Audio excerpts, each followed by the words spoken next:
Sa daghan sa baboy karon, ato na ning ibaligyan niya ato ang baboy. Ato na ning suri-suroy.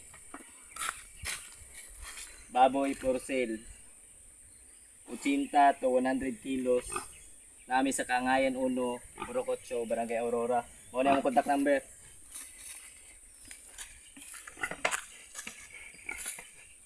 Mo na guys. Kami kita baboy, i-contact lang to siya nga number. Karon, manuroy ta. Nya pagkaman baligya na to atong baboy. Let's go guys.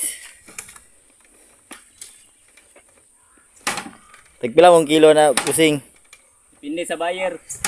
Pero kasagaran ng kilo karon kay 150, baligyan na mo 160 kay suroy man eh. Baboy! Baga na magbaboy good guys.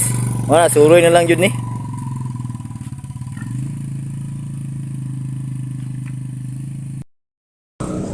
Nali na tong baboy. Paliton ni ante. Ay salamat.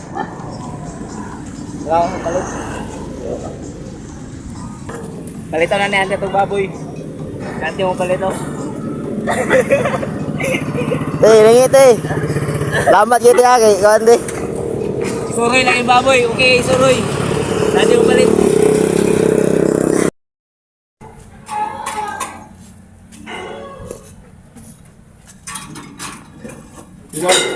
Pila boss? Equal. Kain tayo uno man eh. Oh. Oh, tayo uno. Ay, oh, ituan. Speed. Ituan. Thank you boss. Ituan.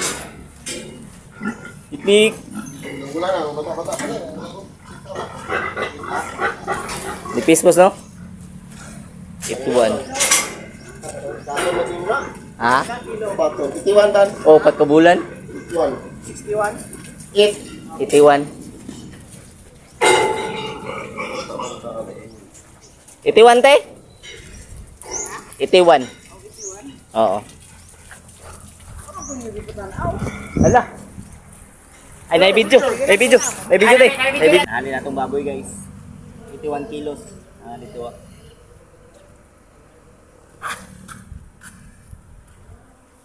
Sunod, isuroy na to pag kanang apiki sa buyer.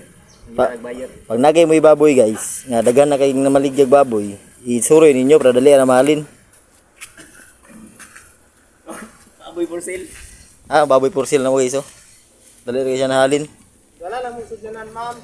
Ano? Salamang loob sa dugo. Kontak lang muna na guys kung palit pa mo baboy.